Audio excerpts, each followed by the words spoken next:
Bismillah. Pendant 30 ans, Manuel travaille sans arrêt. Il élève ses enfants, donne le bon exemple, consacre tout son temps au travail et ne se demande jamais est-ce que ce que je suis en train de faire a un sens. Son seul souci, c'est l'idée que plus il sera occupé, plus il sera important aux yeux de la société. Ses enfants grandissent et quittent la maison. Il a une promotion. Un jour, on lui offre une montre ou un stylo pour le récompenser de toutes ces années de dévouement. Ses amis versent quelques larmes et arrive le moment tant attendu, le voilà retraité, libre de faire ce qu'il veut. Le premier mois, il se rend de temps à autre à son ancien bureau, bavarde avec ses vieux amis et s'accorde un plaisir dont il a toujours rêvé.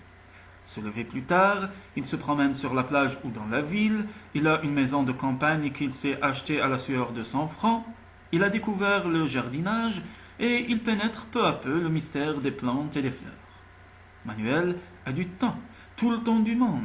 Il voyage grâce à une partie de l'argent qu'il a pu mettre de côté, il visite des musées, apprend en 2 heures ce que les peintres et sculpteurs de différentes époques ont mis des siècles à développer, mais du moins a-t-il la sensation d'accroître sa culture. Il fait des centaines, des milliers de photos et les envoie à ses amis. Après tout, ils doivent savoir qu'il est heureux. D'autres mois passent. Manuel apprend que le jardin ne suit pas exactement les mêmes règles que l'homme. Ce qu'il a planté va pousser lentement et rien ne sert d'aller voir si le rosier est déjà en bout de temps.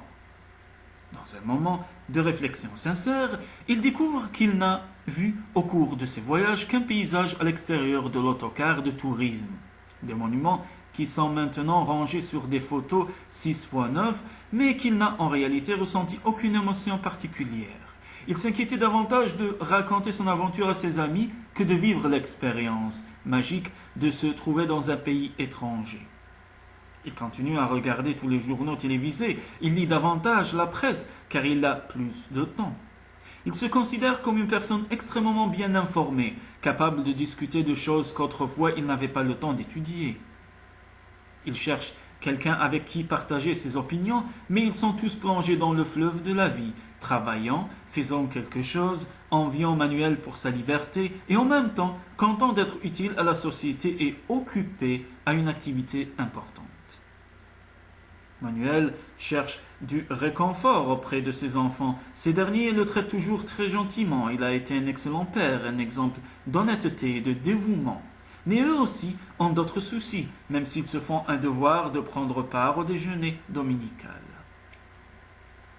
Manuel est un homme libre. Dans une situation financière raisonnable, bien informée, il a un passé impeccable, mais maintenant, que faire de cette liberté si durement conquise ? Tout le monde le félicite, fait son éloge, mais personne n'a de temps pour lui. Peu à peu, Manuel se sent triste, inutile malgré toutes ces années au service du monde et de sa famille. Une nuit, un ange apparaît dans son rêve. Qu'as-tu fait de ta vie ? As-tu cherché à la vivre en accord avec tes rêves ? Manuel se réveille avec des sueurs froides. Quel rêve ? Son rêve, c'est cela, avoir un diplôme, se marier, avoir des enfants, les élever, prendre sa retraite, voyager. Pourquoi l'ange pose-t-il encore des questions qui n'ont pas de sens ?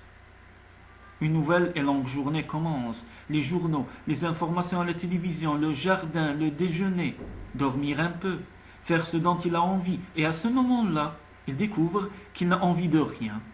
Manuel est un homme libre et triste, au bord de la dépression parce qu'il était trop occupé pour penser au sens de sa vie.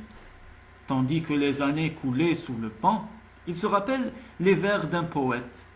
Il a traversé la vie, il ne l'a pas vécue. Mais comme il est trop tard pour accepter cela, mieux vaut changer de sujet. La liberté si durement acquise n'est autre qu'un exil déguisé.